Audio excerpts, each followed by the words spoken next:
رمضان المبارک کے چوتھے روزے کی نماز تراویح ہم نے ادا کی ہے۔ نماز تراویح میں سورہ نساء کی تلاوت کی گئی ہے، جس کی ہم نے سماعت کی ہے۔ سورہ نساء آج مکمل 5 پارے ہوئے۔ نساء عربی میں عورت کو کہا جاتا ہے۔ اللہ تعالیٰ نے سورہ نساء پوری نازل کر کے عظمت عورت کو باور کیا ہے، عورتوں کی مستورات کی عظمت کو بیان کیا ہے، ان کی عفت کو بیان کیا ہے، ان کی عزت کو بیان کیا ہے۔ اور یہ سورہ نساء ایسے لوگوں کے منہ پر زوردار اللہ کی طرف سے تماچا ہے جو کہتے ہیں کہ اسلام میں عورت کا کوئی مقام نہیں، اسلام میں ہی تو عورت کا مقام ہے، اسلام نے ہی تو عورت کو عزت دی ہے۔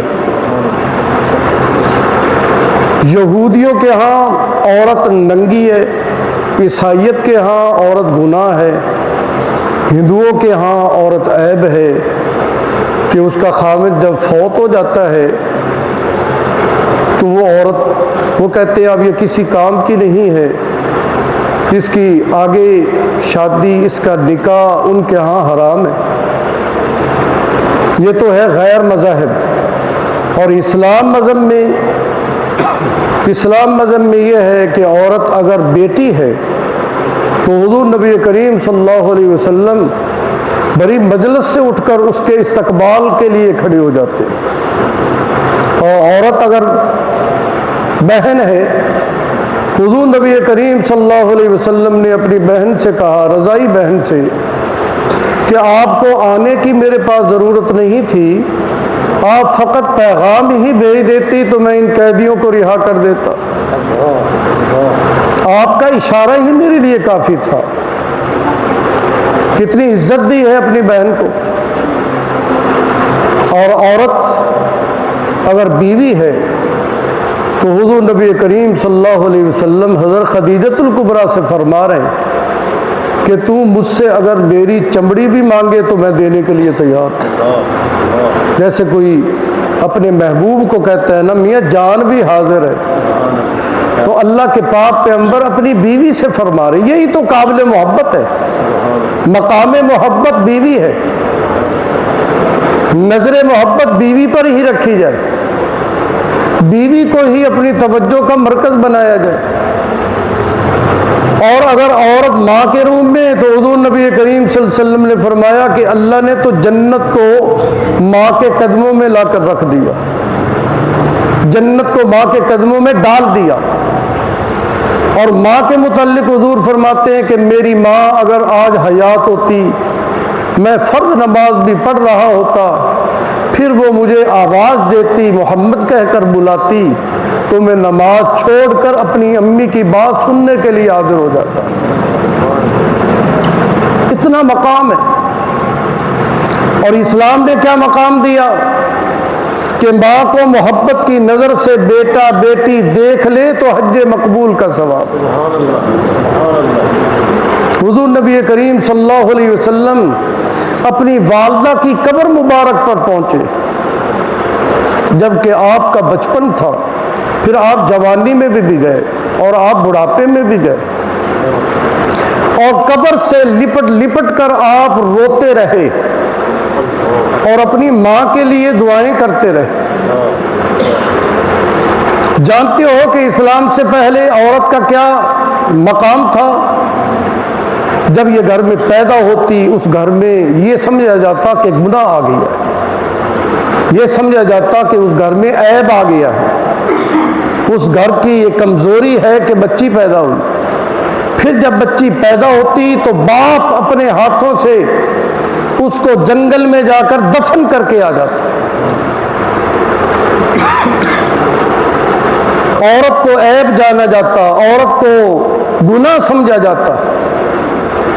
اللہ رب العزت نے فرمایا کہ نہیں، عورت بہت بڑا خزانہ ہے، خزانے کو چھپانے کا حکم ہے کہ کسی غیر کی نظر نہ پڑے، چور اور ڈاکو کی نظر نہ پڑے، تو یہ بھی ایک خزانہ ہے، اس کو پردے میں حجاب میں رہنے کا حکم ہے۔ تو آج سورہ نساء میں اللہ نے عظمت عورت کو بیان کیا ہے، اور شروع آیات میں اللہ فرما رہے ہیں کہ ہم نے ہر چیز کا جوڑا جوڑا بنایا ہے، مذکر بنایا اور اس کے ساتھ مؤنث بنایا، مرد بنایا تو اس کے ساتھ عورت کو بنایا۔ ان کا ہم نے جوڑا بنایا تاکہ نظام کائنات آباد ہو سکے، اور مرد اور زن کے جوڑ سے ہی، ملاپ سے ہی دنیا کو آبادی ملی ہے، دنیا کو رونق ملی۔ دنیا کے پہلے انسان حضرت آدم علیہ السلام جنت میں تھے، آرام کر رہے تھے، جب آپ کی آنکھ کھلی تو ایک خوبصورت عورت آپ کے پاس بیٹھی ہوئی تھی۔ آپ نے ان کی طرف ہاتھ بڑھانا چاہا، اللہ کی طرف سے ممانعت آ گئی کہ نہیں نہیں، ابھی پہلے نکاح کرنا ہے، عورت حرام ہے لیکن نکاح کے ذریعے یہ حلال ہوگی، حلال ہی نہیں ہوگی، عبادت بنے گی۔ اور اللہ رب العزت نے حضرت آدم کی بائیں پسلی سے عورت کو وجود بخشا ہے۔ بائیں پسلی سے اس لیے پیدا کیا کیونکہ بائیں پسلی دل کے قریب ہوتی ہے، تو یہ بتا دیا کہ یہ تمہارے دل کے قریب جو ہڈی تھی اس سے بنائی گئی، تو تم اب اس کو اپنے دل کے قریب ہی رکھنا، یہ اس قابل ہے۔ اور بائیں پسلی، یہ جو پسلی ہے بائیں ہو یا دائیں، یہ ٹیڑھی ہوتی ہے، تو ٹیڑھی پسلی سے یہ بنائی گئی ہے، اس لیے اس کو سیدھا کرنے کی کوشش نہ کرنا کیونکہ اس نے سیدھا ہونا نہیں، بس جس حال میں اسی حال میں رہنے دینا، جیسی کیسی ہے بس گزارا کرتے رہنا، اور اس کی باتوں پہ صبر کرتے رہنا۔ لیکن حضور نبی کریم صلی اللہ علیہ وسلم نے فرمایا خامد کے لیے حرام ہے کہ وہ اپنی بیوی پر ہاتھ اٹھائے اور اس کو مارے، مار پٹائی کرے، یہ حرام، یہ قابل محبت ہے۔ اگلی آیات میں اللہ رب العزت ارشاد فرماتے ہیں کہ مرد کو ہم نے کیونکہ طاقت دی ہے اور زنا کا دروازہ بند کرنا ہے، اس کی طاقت کے مطابق، اس کے مزاج اور طبیعت کے مطابق ہم نے کہا ہے کہ یہ 1 کرے، 2 کرے، 3 کرے، 4 کرے۔ تو مردوں کی 4 قسمیں ہوئی، کچھ ایسے ہیں جو 1 پر ہی گزارا کر لیں گے، اور کچھ تھوڑی سی طاقت میں بڑے ہوں گے کہ 2 پر گزارا کریں گے، کچھ ایسے ہوں گے جن کو 3 کی ضرورت ہوگی، اور کچھ ایسے ہیں پاورفل کہ جنہیں 4 کی ضرورت پیش آئے گی۔ تو مرد کے مزاج کے مطابق اللہ نے یہ حکم دیا، لیکن فرمایا کہ تم 2 کرو، 3 کرو یا 4 کرو، لیکن اگر ان میں تم عدل نہ کر سکو، انصاف قائم نہ کر سکو، تو پھر 1 پر ہی گزارا کر لینا، ورنہ تم گناہگار ہوتے رہو گے۔ انصاف ضروری ہے۔ لوگ سمجھتے کہ انصاف بڑا مشکل ہے، انصاف کیسے مشکل ہے؟ کوئی مشکل نہیں ہے انصاف۔ اگر انصاف کرنا ان کے درمیان مشکل ہوتا تو اللہ تعالیٰ 2، 3، 4 کا حکم ہی نہ کرتا، انسان کے اختیار میں تو حکم کیا ہے۔ تو فرمایا کہ یہ بہت آسان ہے، اگر 2 ہیں تو تم دونوں کو برابر برابر پیسے دے دو، اپنی مرضی سے جو مرضی وہ خریدے، تمہیں ضرورت ہی نہیں ہے۔ 3 ہیں تو ان کے برابر برابر جو ضروریات کے سامان کے لیے تم نے نقدی دینی ہے وہ دے دو، 4 ہیں تو 4 کو دے دو۔ عرب میں تو رواج ہے 4 کا، صحابہ کرام میں 1 والا کوئی بھی نہیں تھا، 2 والے ہیں، 3 والے ہیں، 4 والے ہیں۔ حضرت علی المرتضیٰ رضی اللہ تعالیٰ عنہ کی کتنی تھی، حضرت امام حسن کی کتنی تھی، حضرت حسین کی کتنی تھی۔ تو یہ کوئی عیب کی بات نہیں، عیب ہوتا اگر زیادہ شادیاں عیب ہوتا تو پھر حضور نبی کریم صلی اللہ علیہ وسلم کیوں کرتے؟ اللہ کے پاک پیغمبر آپ سے بڑھ کر کون ہوگا کہ آپ نے تو 11 نکاح کیے، کنواری سے بھی کیا، مطلقہ سے بھی کیا، اور بیوہ سے بھی کیا، کم عمر سے بھی کیا، اور آپ نے جوان سے بھی کیا، بالکل بوڑھی سے بھی کیا۔ حضور نبی کریم صلی اللہ علیہ وسلم کی ایج 60 سال ہے، اور آپ نے ایک عورت سے شادی کی حضرت سودا سے، اور حضرت سودا رضی اللہ تعالیٰ عنہ کی عمر مبارک 65 سال سے بھی اوپر تھی، اور حضور نبی کریم صلی اللہ علیہ وسلم نے کنواری سے کیا، حضرت عائشہ سے، ان کی عمر 17 سال اور حضور نبی کریم صلی اللہ علیہ وسلم کی 50 سال۔ حضرت خدیجۃ الکبریٰ جو بیوہ ہے، یہ سب سے پہلے آپ کا نکاح ہوا کہ آپ صلی اللہ علیہ وسلم کی عمر مبارک 24 سال یا 25 سال، حضرت خدیجۃ الکبریٰ کی عمر 40 سال۔ تو اس میں یہ بتایا کہ ایج کا کوئی برابر ہونا ضروری نہیں، عورت کا کوئی کم عمر ہونا ضروری نہیں، وہ بڑی عمر کی بھی ہو تو تم کر سکتے ہو، بوڑھی ہے تو اس سے بھی تم کر سکتے ہو، اور نئی جوان ہے تو اس سے بھی کر سکتے ہو۔ تو حضور نبی کریم صلی اللہ علیہ وسلم نے مطلقہ کو مسترد نہیں کیا، بیوہ کو مسترد نہیں کیا، بلکہ آپ نے ان سے بھی کیا، لیکن آپ صلی اللہ علیہ وسلم کا ان سے محبت اور پیار یہ تھا کہ ہر ایک سمجھتی تھی کہ حضور مجھ سے زیادہ پیار کرتے ہیں، اور آپ کے غیب میں آپ کی تعریفیں کرتی تھی، کیونکہ بیوی باطن سے بھی واقف ہوتی ہے، اور بیوی اگر اپنے خاوند کی تعریف کر دے اس کا مطلب یہ ہے کہ اس سے بڑا کوئی اللہ کا ولی نہیں، کیونکہ باطن اس کے سامنے، ظاہر تو سب کے سامنے، لیکن باطنی زندگی، خلوت کی زندگی، تنہائی کی زندگی بیوی جانتی ہے۔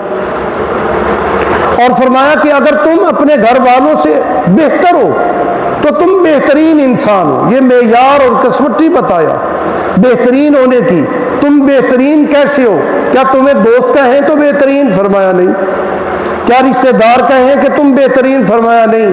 کون؟ فرمایا تمہاری گھر والی تمہیں کہیں کہ یہ بہترین ہے تو تم بہترین ہو، اور گھر والے اگر تمہیں کہیں کہ یہ بہترین نہیں ہے، بد اخلاق ہیں، حقوق کو دبانے والے، سلب کرنے والے، تو تم بدترین ہو، بہترین نہیں ہو۔ یہ حسن سلوک کی بات کی۔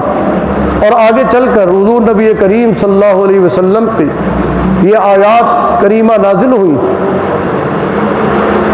یہ چوتھے پارے کی آخری آیت ہے، جس میں بتایا تمہارے محرم رشتہ دار کون ہیں، تمہاری ماں، تمہاری بہنیں، تمہاری بیٹیاں، اور تمہاری خالائیں، تمہاری پھوپھیاں، یہ تمہاری محرم، تمہاری ساس، اور تم عورت ہو تو تمہارا سسر، جن بیویوں سے تم نے نکاح کیا ان کی اولاد بھی تمہاری اولاد ہے، وہ بھی محرم ہے۔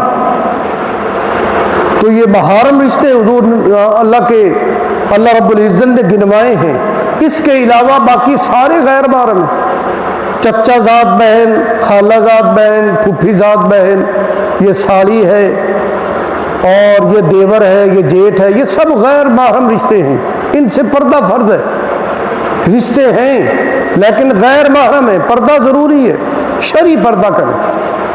آگے چل کر اللہ رب العزت نے پھر مرد کی عظمت کو بیان کیا، الرجال قوامون علی النساء، کہ مردوں کو اللہ نے عورتوں پر فوقیت دی ہے۔ مرد اور عورت یہ دونوں گاڑی کے پہیے ہیں، ان پر زندگی کی گاڑی کا استوار ہے، اور یوں سمجھیں کہ مرد کو اللہ نے وزیر خارجہ بنایا ہے اور عورت کو وزیر داخلہ بنایا ہے، یہ گھر کے کام سنبھالے۔ کہتے ہیں جی عورتیں شانہ بشانہ چلیں، عورتیں شانہ بشانہ تو چل رہی ہیں کہ گھر کا سارا کام عورتوں کے سپرد ہے، گھر کی سربراہ عورت ہے، وہ بچوں کی پرورش کرے گی، بچوں کی تربیت کرے گی، یہ کوئی معمولی کام تو نہیں ہے۔ اور باہر کا کام، اخراجات کو پورا کرنا، خرچوں کی فکر کرنا، اولاد کے کھانے پینے کا انتظام کرنا، یہ مرد کے ذمے، تو دونوں مل کر ہی تو گھر کو چلا رہے ہیں، اور گھر میں سکون پیدا ہو رہا ہے دونوں کی وجہ سے۔ آپ کہیں کہ شانہ بشانہ چلے کا مطلب یہ ہے کہ جیسے مرد کو اللہ تعالیٰ نے فوقیت دی ایسے عورت ہو جائے، نہ ایسے نہیں ہے۔ ٹیوب کا مقام اور ہوتا ہے، ٹائر کا مقام اور ہوتا ہے۔ اب ٹیوب جو یہ کوشش کرے کہ میں ٹائر کے اوپر چڑھ جاؤں تو پھر گاڑی کیسے چلے گی؟ بھائی ٹیوب ہے، اس کو ٹائر کے اندر رہ کر گزارا کرنا پڑے گا، تب جا کر گاڑی چلے گی، اور یہ نہیں ہے کہ ٹائر نیچے آ جائے اور ٹیوب اوپر چڑھ جائے، تو ایسے تو نہیں ہوگا۔ مرد کو اللہ نے جو مقام دیا ہے وہ عورت کو نہیں دیا. عورت کا اگر مقام ہے کہ تو وہ مرد کی وجہ سے ہے. اس لیے اللہ نے دنیا میں جتنے نبی بھیجے ہیں عورت میں سے تو کوئی نبی نہیں آیا, مردوں میں سے اللہ نے نبی بھیجے. اور عورتوں میں اللہ تعالیٰ نے کسی کو اپنا خلیفہ قرار نہیں دیا, مرد کو اپنا خلیفہ قرار دیا. اس لیے عورت امامت نہیں کرا سکتی. ہم کہیں کہ مسجد میں عورت کو بھی امام رکھ لے, یا مسجد میں آ کر ممبر رسول پر بیٹھ کر عورت بھی خطبہ شروع کر دے, تو پھر تو آپ کو وضو کی بجائے غسل کر کے ہی آنا پڑے گا. تو اس لیے اللہ رب العزت نے جو مقام جس کو جتنا دیا ہے, جس قدر دیا ہے, اتنا ہی ہم جانیں گے, سمجھیں گے. یہی شریعت کا تقاضا ہے. اللہ تعالی ہمیں عمل کرنے کی توفیق عطا فرمائے. اللہ رب العزت حضور نبی کریم صلی اللہ علیہ وسلم کی نورانی سنتوں پر اور اللہ تعالیٰ اپنے احکامات کو بجا لانے کی ہمیں توفیق عطا فرمائے. آمین یا رب العالمین. اللهم صل على سيدنا مولانا محمد وعلى آل سيدنا محمد واعف عنا واغفر لنا وارحمنا. یا کریم اللہ, مظلوم فلسطینی مسلمانوں کی مدد فرما, اسرائیل کا خاتمہ فرما. یا اللہ اہل کفر کا خاتمہ فرما. یا کریم ان کی طاقتوں کو, ان کے اسلحوں کو انہی پر چلا دے. یا اللہ مسجد اقصیٰ کی حفاظت فرما, حرمین شریفین کی حفاظت فرما. یا اللہ ماہ مقدس کی برکات عطا فرما, اس کی رحمت عطا فرما. یا اللہ اس کا نور عطا فرما. رمضان المبارک کے تمام تقاضوں کو پورا کرنے کی ہمت توفیق عطا فرما. دکھ و درد و غم و صدموں سے نجات عطا فرما. آمین بجاہ النبی الامی الکریم وصلی اللہ تعالی علی خیر خلقہ محمد وآلہ وصحبہ اجمعین برحمتہ.